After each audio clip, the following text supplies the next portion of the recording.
Hello friends, welcome to my channel. আশা করছি তোমরা সকলে খুব ভালো আছো। আমি বেশ রয়েছি। আর দেখো, চিঙ্কি সোনা আমার কোলে বসে কী সুন্দর খেলাধুলা করছে। এবারে তারা দুজনে মিলে, দুই ভাই মিলে দুধু খাবে। পিঙ্কি খাও খাও, চিঙ্কি চুকচুক করে খাচ্ছে, তুমি খাও। কী হয়েছে বাবা? শোনা, যা, ঠান্ডা হয়ে গেছে, ঠান্ডা হয়ে গেছে। দেখো, ভেবেছে এখনও গরম আছে, তাই মুখে দিচ্ছিল না। খাও।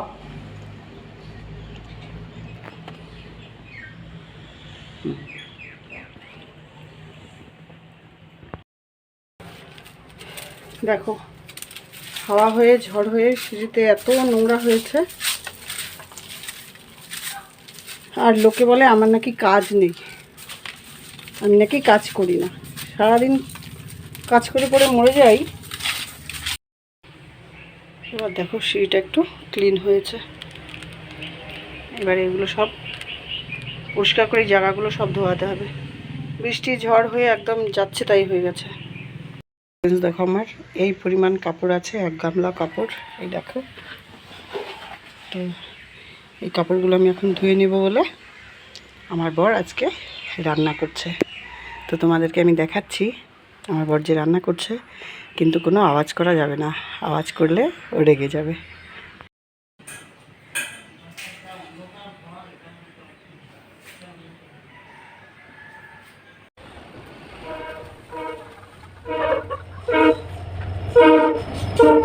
তো ফ্রেন্ডস, দুপুরবেলা তো বড় রান্না করেছে, এবারে তো আমার রান্নার পালা। তো আমি নিয়ে নিলাম কাতল মাছ, আর আমি রান্না করছি আজকে কাতলের জ্বালা। তো কাতলের জ্বালা বানাতে যা যা লাগে সেটা তো তোমরা জানোই। তো এবারে দেখো, আমি মাছটা ভাজতে বসিয়ে দিয়েছি। তো মাছটা একটু ব্রাউন কালার করে নিলাম, আর এবারে ফোড়ন দিয়ে দিয়েছি তেলে শুকনো লঙ্কা আর গোটা জিরে আর দুটো এলাচ। তো এবারে খুব ভালো করে ভেজে নিয়ে প্রথমেই দিয়ে দিলাম আমি সেদ্ধ করে রাখা পেঁয়াজটা, সেদ্ধ করে বেটে রাখা পেঁয়াজ, আর তার মধ্যে আমি আদা একবারে দিয়ে দিয়েছি, 2 কোয়া রসুনও দিয়ে দিয়েছি।